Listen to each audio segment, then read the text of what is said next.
ക്യാമറയുടെ കണ്ണു തുറന്നപ്പോൾ കാണുന്നത് എന്താണെന്ന് വല്ലതും മനസ്സിലായോ? മനസ്സിലാവാതിരിക്കാൻ എൻ്റെ വ്യൂവേഴ്സ് പൊട്ടന്മാരില്ലെന്ന് എനിക്കറിയാം. എന്നാലും ഒരു സ്റ്റാർട്ടിങ്ങിന് വേണ്ടിയിട്ടുള്ളൊരു പഞ്ച് കൊടുത്തതാണ് കേട്ടോ. നമ്മൾ പല മൃഗശാലകളിലും പോയി കണ്ടുവരുന്ന അല്ലെങ്കിൽ കണ്ടിട്ടുള്ള മുതലച്ചാറ് തന്നെയാണ് കേട്ടോ ഇത്. ഇത്രയും ഡേഞ്ചറായ ഒരു സാധനത്തിൻ്റെ അടുത്തുനിന്ന് ഇത്ര ക്ലോസിലൊരു വീഡിയോ എടുക്കണമെങ്കിൽ അതിന് കുറച്ചൊന്നും തൊലിക്കട്ടി പോരല്ലോ അല്ലേ? പല പല വീഡിയോസിലൂടെയും കണ്ട് ഭീകരന്മാരായ മുതലകളൊന്നും അല്ല കേട്ടോ ഇവർ. നമ്മുടെ കാൽപ്പെരുമാറ്റം കേൾക്കുമ്പം തന്നെ മൂപ്പര് വെള്ളത്തിലേക്ക് അങ്ങ് എടുത്ത് ചാടി. പേടിച്ചിട്ടാണോ അല്ലെങ്കിൽ എന്നെക്കാളും വലിയ ഭീകരന്മാരാണോ ഈ വരുന്നത് എന്ന ചിന്ത കൊണ്ടാണോ എന്നറിയില്ല. എന്നിരുന്നാലും നമുക്ക് വീഡിയോ എടുക്കാനൊക്കെ നല്ല രീതിയിൽ സഹകരിച്ചു. പക്ഷേ ഒരാളാണ് വരുന്നതെന്ന് കണ്ടപ്പോൾ വെള്ളത്തിലേക്ക് ഒരൊറ്റ ചാട്ടാണ്. പിന്നെ ആ ഭാഗത്തേക്കേ കയറി വന്നിട്ടില്ല. എല്ലാവരും പോയി, അല്ലെങ്കിൽ വീഡിയോഗ്രാഫറൊക്കെ പോയി.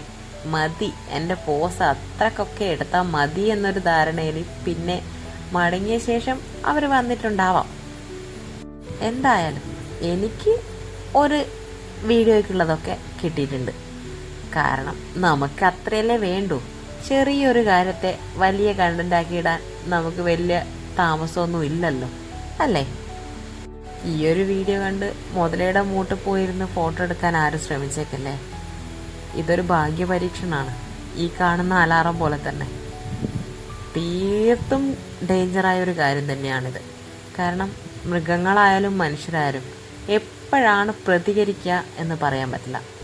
മനുഷ്യൻ വിവേകമുള്ളതാണെന്നൊക്കെ പറയുന്നു, പക്ഷെ അവരുടെയും പ്രതികരണം പെട്ടെന്നായിരിക്കും.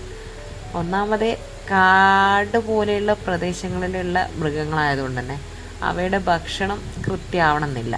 അപ്പോൾ അവയെ സംബന്ധിച്ചിടത്തോളം തങ്ങൾക്ക് മുന്നിൽ വരുന്നതൊക്കെ തങ്ങളുടെ ഭക്ഷണമാണ്. അതുകൊണ്ട് ബി കെയർഫുൾ. എനിക്ക് എവിടുന്നാ ഈ ഒരു വീഡിയോ കിട്ടിയെന്നുള്ള ചിന്തയും എൻ്റെ വ്യൂവേഴ്സിന് ഉണ്ടാവുമല്ലോ, സ്വാഭാവികം. മറ്റെവിടെയല്ല, ഇത് ഞാൻ ഡയറക്റ്റ് ഷൂട്ട് ചെയ്തൊരു വീഡിയോ അല്ല. എൻ്റെ ബ്രദർ ഷൂട്ട് ചെയ്തിട്ട് എനിക്ക് തന്നൊരു വീഡിയോ ആണ്. ബ്രദർ അത്രയും ഡേഞ്ചറായ ഒരു സ്ഥലത്താണ് താമസിക്കുന്നത്, അല്ലെങ്കിൽ ഇപ്പോൾ ഉള്ളത്.